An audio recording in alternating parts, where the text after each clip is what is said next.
नमस्कार, स्वागत है आपका हमारे इस विशेष कार्यक्रम में।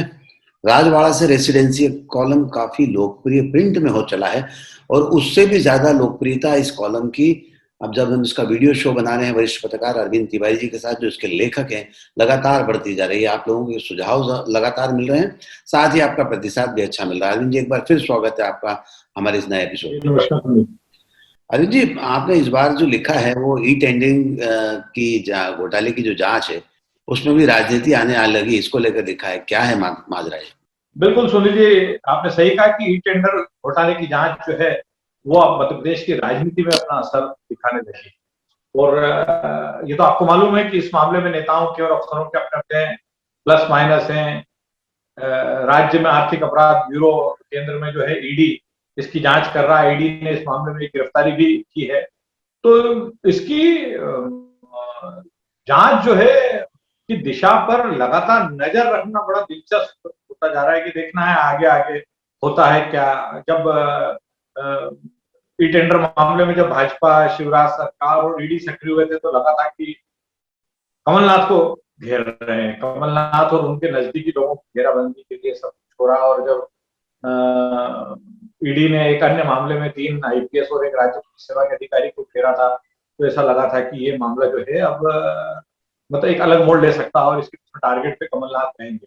लेकिन अब ऐसा माना जा रहा है, जो लगातार हम देख रहे हैं, मामला इतना सीधा साधा नहीं दिख रहा है।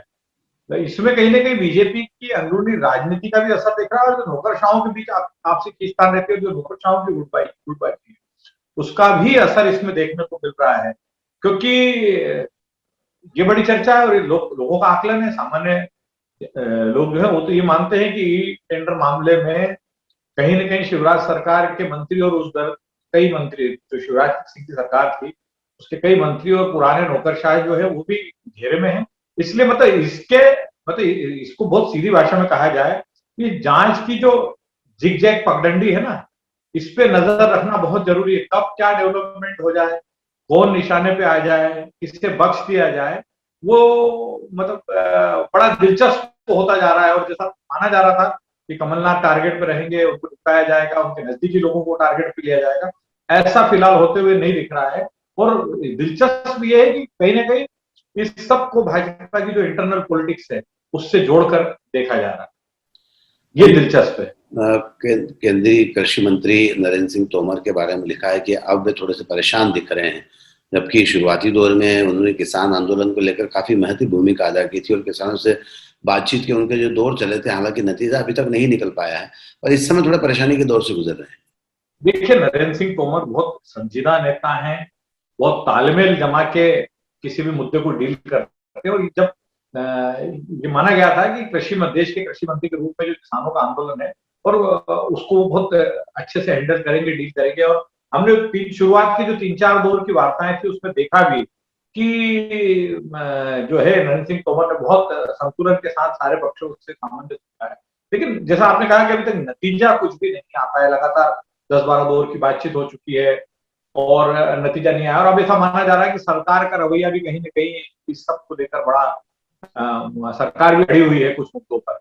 लेकिन क्या है कि चूंकि मामला लंबा खिंच रहा है तो नरेंद्र सिंह तोमर की परेशानी इसमें बढ़ती दिख रही है। 26 जनवरी का जो घटनाक्रम था उसके बाद ये माना गया था कि किसान आंदोलन कमजोर पड़ जाएगा, लेकिन ऐसा हुआ नहीं।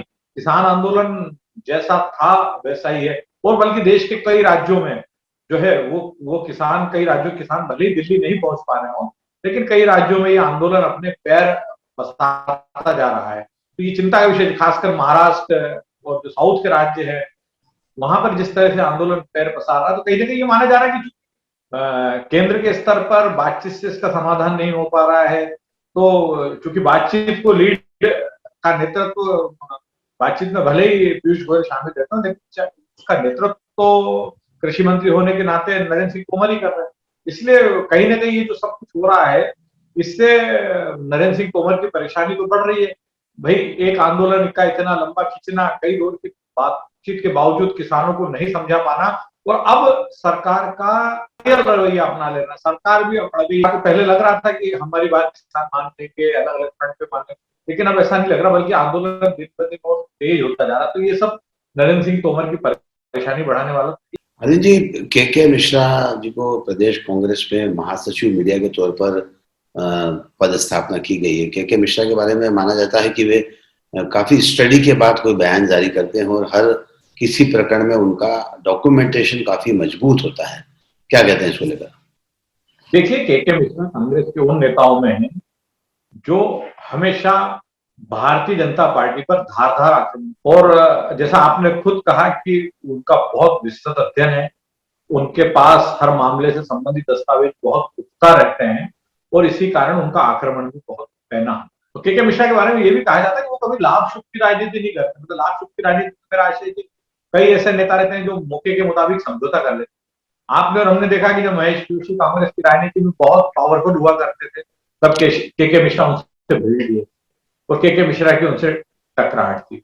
उसके बाद जब कांतिलाल भूरिया प्रदेश कांग्रेस के अध्यक्ष थे और प्रवीण कक्कड़ उनके साथ विशिष्ट भूमिका में थे, तब के मिश्रा और प्रवीण कक्कड़ की अदावत।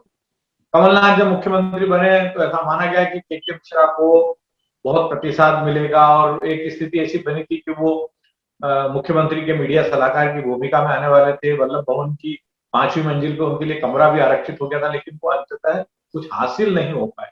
लेकिन इसके बावजूद भी के मिश्रा के रवैये में कभी कोई कमी नहीं।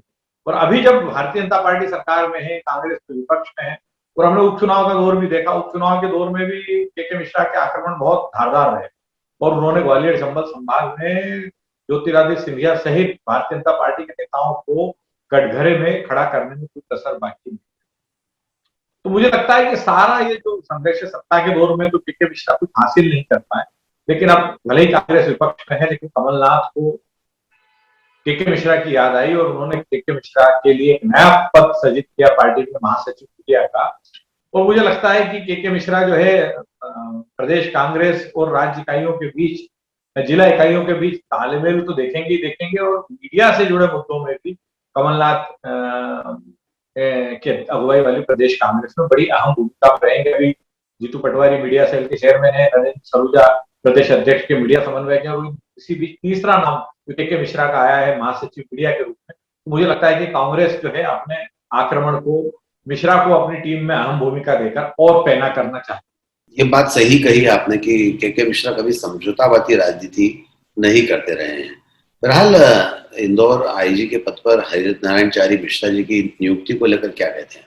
देखिए, हरिनारायण चारी की आईजी इंदौर जोन जैसे मध्य प्रदेश के सबसे महत्वपूर्ण पुलिस जोन के महानिरीक्षक पद पर पदस्थापना मुख्यमंत्री शिवराज सिंह चौहान का मास्टर स्ट्रोक कहा जाए। इंदौर के आईजी पद के लिए कई दिग्गज अधिकारी दावेदार थे और माना जा रहा था कि इन्हीं में से एक बनेगा। हरिनारायण चारी मिश्रा के बारे में कहा जा रहा था कि वो उज्जैन के या जबलपुर के आईजी बने, लेकिन इंदौर में लंबी पारी खेलते हुए जिस तरह से हरिनारायण चारी मिश्रा बेदाग रहे हैं, उनका कामकाज का जो तरीका था कि सबकी सुनो लेकिन करो वही जो पुलिस के लिए सबसे फायदेमंद हो, वह एक बड़ा महत्वपूर्ण रहा। फिर कोविड के दौर में जिस तरह से उन्होंने रात दिन एक किया। फिर हरिनारायण चारी मिश्रा की एक खासियत और है, सुनिए, वो विवादों में नहीं पड़ते, सामान्यतः सबसे तालमेल बिठाकर काम करते हैं। और कहीं ना कहीं उनके आईजी, उनके इंदौर में डीआईजी रहते हुए पुलिस ने बहुत अच्छा काम किया, पुलिस की छवि साफ सुथरी रही, और जहां पुलिस वालों ने गलत काम किया था हरिनारायण चारी मिश्रा ने उन्हें सख्ती से दंड देने में भी कोई कसर बाकी नहीं रही। तो कुल मिला के मुख्यमंत्री का मास्टर स्ट्रोक है एक जूनियर आईजी को इंदौर जोन जैसी महत्वपूर्ण रेंज का प्रभार सौंपना। यह हरिनारायण चारी मिश्रा की तो अपनी काबिलियत रही, लो प्रोफाइल अधिकारी हैं, बहुत सादगी से रहते हैं, अपने कामकाज के प्रति समर्पित हैं, बहुत समय देते हैं, तो ये सब उनके गुण तो थे ही, लेकिन कहीं ना कहीं उन्हें यहाँ काबिज करना मुख्यमंत्री शिवराज सिंह चौहान का मास्टर स्ट्रोक ही माना जाए। योगेश देशमुख जी का उज्जैन जाना और उज्जैन उनको रास नहीं आ रहा, ऐसा आपने लिखा है। देखिए सुनील जी, योगेश देशमुख मध्य प्रदेश पुलिस के बहुत वरिष्ठ अधिकारी, वे चंबल के आईजी रह चुके हैं, भोपाल के आईजी रह चुके हैं, इंदौर में आईजी रहे चुके हैं, एडीजी बन गए, और उन्हें हरिनारायण चारी मिश्रा को जब इंदौर जोन का आईजी बनाया गया तो योगेश देशमुख को उज्जैन के एडीजी पद पर पदस्थ किया। सामान्यतः उज्जैन, रीवा, होशंगाबाद, चंबल ये जूनियर अधिकारियों के लिए पद माने जाते हैं, आईजी पद माने जाते हैं। यहाँ जूनियर अधिकारियों को पदस्थ किया जाता है, जो प्रमोट होते हैं, उसके बाद जो पहली रेंज मिलना रहती है, जोन मिलना रहता है, में यहाँ पदस्थ होते हैं। लेकिन योगेश देशमुख जैसे वरिष्ठ अधिकारियों की उज्जैन एडीजी और आईजी के रूप में पदस्थापना ने हम सबको चौंकाया। और ऐसी अंदर खाने की खबर है कि योगेश देशमुख उज्जैन जाने के इच्छुक नहीं है। उन्होंने मध्य प्रदेश पुलिस के मुखिया विवेक जौहरी से कहा है कि बेहतर ये होगा कि इसके बजाय उनकी पदस्थापना भोपाल में ही जो है पुलिस मुख्यालय में कहीं कर दी जाए। देखते हैं क्या होता है, लेकिन ऐसे खबर बहुत जोरों पे है कि योगेश देशमुख ने उज्जैन का एडीजी बनने में अनिच्छा दर्शाई। डीआईजी के तौर पर मनीष कपुरिया जी की जो नियुक्ति हुई है, ऐसा माना जाता है कि वे ना तो तनाव लेते हैं ना देते हैं, जैसा आपने लिखा है, और काम के प्रति काफी गंभीर है। क्या कहते हैं इसको लेकर? देखिए, मनीष कपुरिया मध्य प्रदेश पुलिस के वो अधिकारी हैं जो जिनके बारे में ये ख्यात है कि वो न तनाव देते हैं न तनाव लेते हैं। बहुत जज्बे के साथ काम करते हैं, टीम स्पिरिट से काम करते हैं और अपनी टीम की हौसला अफजाई में कोई कसर बाकी नहीं। इंदौर में वो सीएसपी रहे, एडिशनल एसपी रहे, हमने उनके काम का बहुत नजदीक से देखा और उनके काम की तारीफ अब पूरे प्रदेश में होती है। वो सीहोर में एसपी रहे, बालाघाट में एसपी रहे, पुलिस मुख्यालय में डीजीपी के स्टाफ ऑफिसर रहे। जिस भी पद पर रहते हैं बहुत एक तो कानून के बहुत अच्छे जानकार हैं, लॉ एंड ऑर्डर जिस जिले में रहे वहां लॉ एंड ऑर्डर पर बहुत अच्छा कंट्रोल करते हैं। बालाघाट में रहे तो वहां नक्सलियों पर कई बड़े नक्सलियों का उन्होंने सफाया किया। इसके बाद जब वे सीहोर के एसपी थे तब उन्होंने जो है अपना जो प्रशासनिक क्षमता है पुलिस अधिकारी के रूप में उसका एहसास कराया। पुलिस मुख्यालय में जब वो पदस्थ हुए तो डीजी के स्टाफ ऑफिसर के रूप में एक अच्छे समन्वय साबित हुए। तो मुख्यमंत्री के बहुत पसंदीदा अधिकारी हैं मनीष कपुरिया और उनकी इंदौर पदस्थापना ने यह संकेत भी दिया है कि जो राज्य पुलिस सेवा से भारतीय पुलिस सेवा में अधिकारी आए हैं वो भी यदि अच्छा काम कर रहे हैं, रिजल्ट दे रहे हैं, सरकार की अपेक्षा के मुताबिक काम कर रहे हैं, तो सरकार उन्हें भी अच्छी पदस्थापना दे देने कोताही नहीं बरत रही। और इसी का एक उदाहरण है इंदौर के डीआईजी पद पर मनीष कपुरिया की पदस्थापना। स्टेट बार काउंसिल में उठापटक चल रही है, उसको लेकर क्या कह रहे हैं? देखिए, state bar council Madhya Pradesh के वकीलों की अपेक्स बॉडी और इसके चुनाव अभी कुछ ही महीनों पहले इसके चुनाव संपन्न हुए हैं और इसमें चुनाव के बाद जो स्थिति दिख रही है, जिस तरह की उठापटक चल रही है, विजय चौधरी भोपाल के बहुत वरिष्ठ अधिवक्ता हैं, वो भी इसके अध्यक्ष हैं, लेकिन उनके खिलाफ अविश्वास प्रस्ताव लाया जा चुका है। पूर्व अध्यक्ष जो है शिवेंद्र उपाध्याय वो खुद अध्यक्ष बनना चाहते हैं। इसके सदस्य 2 या 3 गुटों में बढ़ चुके हैं। रामेश्वर नीखरा जो पूर्व अध्यक्ष हैं, अभी सदस्य हैं, उनकी भी निगाह इस पद पर तो बड़ी उठापटक चल रही है। बार काउंसिल ऑफ इंडिया ने एक नोटिस भी जारी करा है स्टेट बार काउंसिल को के सदस्य शिवेंद्र उपाध्याय और अन्य सदस्यों को कि आपने बिना हमारी जानकारी के अविश्वास प्रस्ताव कैसे भेजे। तो मुझे लगता है कि इस पूरे दौर में बड़ी भारी उठापटक चलना, 5 साल का कार्यकाल होता है स्टेट बार काउंसिल का। मुझे लगता है कि इस दौर में भारी उठापटक चलना है और हम 2-4 अध्यक्ष देख लें इस दौर में, 5 साल में तो कोई बड़ी बात नहीं।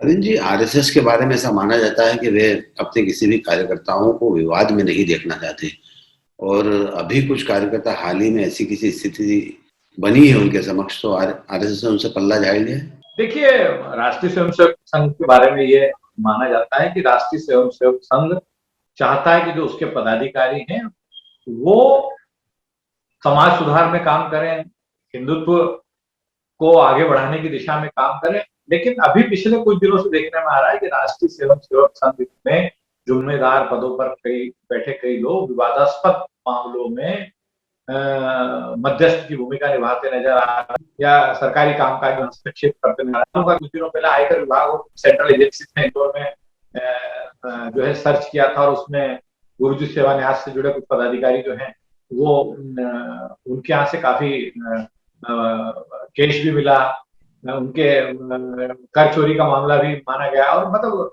बड़ा गड़बड़ झाला है आयकर के लिहाज से। तो ऐसे लोगों से भी समय समय पर पल्ला झाड़ता रहता है और मुझे लगता है कि ये जो घटनाक्रम हुआ इसके बाद संघ कुछ जल्दी ही कुछ अपने दिग्गज पदाधिकारी से या बड़े पदों पर रह चुके लोगों से यदि पल्ला झाड़ ले तो कोई बड़ी बात नहीं, आश्चर्य नहीं होना चाहिए, क्योंकि संघ हमेशा सुचिता और सादगी का पक्षधर रहा है। और जब भी उसे ऐसा लगता है कि और ये सब जो घटनाक्रम चलते कहीं ना कहीं संघ पे भी उंगली उठती है, तो संघ इस सबसे बचना चाहता है। इसी के चलते ऐसा लग रहा है कि जल्दी कुछ और पदाधिकारियों पर संघ की वक्र दृष्टि पड़ सकती है। अरविंद जी, मध्य प्रदेश हाईकोर्ट में 6 महीने पहले जजेस की नियुक्ति को लेकर एक सूची गई थी, जिस पर अभी तक कुछ हो नहीं पाया है। आगे क्या संभावना है? आपने उसके बारे में भी लिखा है। देखिए, मध्य प्रदेश हाईकोर्ट में नए जजेस की नियुक्ति जल्दी होना है, क्योंकि जो वैकेंसी हो गई है, जितनी ज्यादा पद खाली है, उससे कामकाज प्रभावित हो रहा है हाईकोर्ट। और मध्य प्रदेश में वकील कोटे से और जजेस कोटे से जो नाम आगे बढ़ाए गए थे, उनको अभी तक हरी झंडी दिल्ली से नहीं मिल पाई है। लेकिन जानकारी मिली है कि जल्दी ही चीफ जस्टिस मोहम्मद रफीक एक फुल बेंच मीटिंग बुला रहे हैं और उसमें 5 या 6 अभिभाषकों के नाम हाईकोर्ट जज के लिए अनुमोदित कर दिल्ली भेजने की तैयारी है। मतलब चीफ जस्टिस चाहते हैं कि न्यायदान की प्रक्रिया में विलंब न हो, लोगों को जल्दी से जल्दी न्याय मिले और हाईकोर्ट में जो मामले पेंडिंग है बड़ी संख्या में, उनका निपटारा जल्दी हो, इसी दिशा में उनके सारे। एक मंत्री पुत्र को आपने लिखा है कि केंद्रीय एजेंसी के रडार पर है। देखिए सुनील जी, अपने हर कॉलम में मैं अपने दर्शकों के लिए भी एक सवाल छोड़ता हूँ, एक मतलब है ना, बूझो तो जाने जैसी स्थिति रखता हूँ। तो इस बार भी यही है कि एक मंत्री हैं, बहुत पावरफुल मंत्री हैं, कमलनाथ के मंत्रिमंडल में भी मंत्री थे, शिवराज सिंह चौहान के मंत्रिमंडल में भी मंत्री, और उनके एक बेटे कमलनाथ के मुख्यमंत्रित्व काल में जिस तरह से उनका टेलीफोनिक संवाद कुछ लोगों से लगातार होता रहा, उसके चलते सेंट्रल एजेंसीज के रडार पर हैं। दर्शक अनुमान लगा सकते हैं कौन हो सकते हैं, नहीं तो मैं तो अपने अगले कॉलम में इसका खुलासा करूंगा ही। लेकिन बड़ी नजर है सेंट्रल एजेंसीज की इस मंत्री पुत्र पर, जिनके बारे में कहा जाता है कि जब उनके पिता कमलनाथ के मंत्रिमंडल में मंत्री थे, तो उन्होंने जो है कई ऐसे लोगों से संवाद रखा, लगातार संपर्क में रहे, जो केंद्रीय एजेंसियों की नजर में संदेहास्पद। एक शादी को लेकर लिखा आपने जो बहुत चर्चा में। जी, इंफ्रास्ट्रक्चर कारोबारी ब्रज गोयल और कांग्रेस नेता अरविंद बागड़ी के, गोयल का बेटा है और अरविंद बागड़ी की बेटी है, शादी एमबी वैली में हो रही है।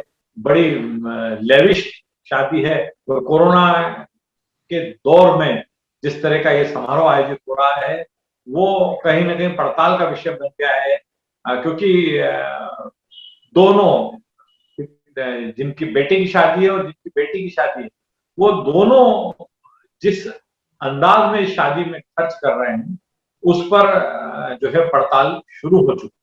अब बात मीडिया की अगर नहीं होगी तो ये शो और ये कॉलम अधूरा हो जाएगा। वो जानकारी आपके पास है? सुनील जी, वरिष्ठ पत्रकार आनंद पांडे, जो दैनिक भास्कर में इंदौर में संपादक रहे, भोपाल में संपादक रहे, नई दुनिया में ग्रुप एडिटर की भूमिका में रहे, जी टीवी में रहे और इंडिया टीवी में थे, उन्होंने इंडिया टीवी को अलविदा कह दिया। बहुत छोटी पारी रही आनंद की इंडिया टीवी। तो अब ऐसा कहा जा रहा है कि वो डिजिटल प्लेटफॉर्म पे खुद के स्वामित्व वाली एक कंपनी के माध्यम से धमाकेदार उपस्थिति दर्ज कराने वाले हैं। भोपाल के एमपी नगर में ऐसा कहा जा रहा है कि एमपी नगर क्षेत्र में, एमपी नगर नहीं, अरेरा कॉलोनी क्षेत्र में उनका कार्यालय तैयार हो रहा है। बहुत लगदक दफ्तर वहां बनाया जा रहा है, अच्छी टीम वो जोड़ रहे हैं। दैनिक भास्कर भोपाल के पूर्व संपादक सुनील शुक्ला उनके साथ है, और ऐसा कहा जा रहा है कि हरीश दिवेकर, जो कि पहले पत्रिका के संवाददाता रहे, जागरण के रहे और इनको जी में एसोसिएट एडिटर हैं, उनकी भी कहीं ना कहीं इस प्रोजेक्ट में भागीदारी है। वो भी आनंद पांडे के साथ इस प्रोजेक्ट पर काम कर रहे हैं। तो बड़ा चर्चा में है आनंद पांडे का ये प्रोजेक्ट। जिस तरह से दीपक तिवारी जोश वोश के नाम से एक डिजिटल प्लेटफॉर्म लाए थे, उसी तरह से आनंद पांडे एक प्लेटफॉर्म लेके आए हैं। आनंद पांडे का जो प्रोजेक्ट आ रहा है, उसकी जो टैगलाइन है वो भी बड़ी रोचक है कि हम सिर्फ भगवान से डरते हैं। लेकिन चर्चा, लोगों की उत्सुकता इस सब में ये जानने की भी बहुत ज्यादा है कि आखिर इस इतने बड़े प्रोजेक्ट के लिए फाइनेंस कौन कर रहा है, इस बड़े प्रोजेक्ट का फाइनेंसर कौन। बागीश मिश्रा हैं, कई अखबारों में सेवाएं दी, डेस्क के बहुत मजबूत साथी माने जाते हैं। उनके बारे में ऐसा कहा जा रहा है कि उन्होंने दैनिक भास्कर डिजिटल जो है वो ज्वाइन कर लिया है। पहले ये माना जा रहा था कि बागीश जो है वो भोपाल चले जाएंगे और अपने गृह नगर गोरखपुर चले जाएंगे और वहीं से पत्रकारिता करेंगे, ऐसा उन्होंने संकेत भी दिया था। लेकिन जो है वो अब भोपाल में भास्कर डिजिटल की टीम का हिस्सा हो गए हैं। पंकज भारती हैं, नई पीढ़ी के अच्छे पत्रकार माने जाते हैं और कॉर्पोरेट सेक्टर में उनकी अच्छी पकड़ है। दैनिक भास्कर के डीवी स्टार में रहे, दैनिक भास्कर में सेवाएं दी, नई दुनिया में सेवाएं दी उन्होंने। अब वो जो है मृदुभाषी अखबार में थे, लेकिन अब मृदुभाषी अखबार से उन्होंने नाता तोड़ लिया है। देखते हैं पंकज का नया प्लेटफॉर्म क्या होता है। इसी तरह पीयूष भट्ट, जो वरिष्ठ पत्रकार थे, डेस्क के बड़े मजबूत साथी माने जाते हैं, उन्होंने भी मृदुभाषी अखबार से अपना नाता तोड़ दिया है। प्रजातंत्र अखबार से खबर यह आ रही है कि विक्की चौहान और अरविंद विभूते, जो कि तो उनके सब एडिटर कम पेज डिजाइनर की भूमिका में वहां काम कर रहे थे, उनके बारे में सुनने में आ रहा है कि वो जल्दी ही संस्थान को अलविदा कह देंगे। तो देखिए, वरिष्ठ पत्रकार अरविंद तिवारी जी का लोकप्रिय कॉलम राजवाड़ा से रेसिडेंसी हम आपके समक्ष इस डिजिटल प्लेटफॉर्म के तौर पर डिजिटली हम इसको हमेशा हर हफ्ते आपके समक्ष प्रस्तुत करते हैं। और इस कॉलम की विशेषता लगातार राजनीति, पत्रकारिता, प्रशासन, सबकी खबरें, अंदर की खबरें। अरविंद जी, हमसे बातचीत करने के लिए बहुत बहुत शुक्रिया। आज के इस कार्यक्रम में बस इतना ही। सुनील जोशी को दीजिए इजाजत। नमस्कार।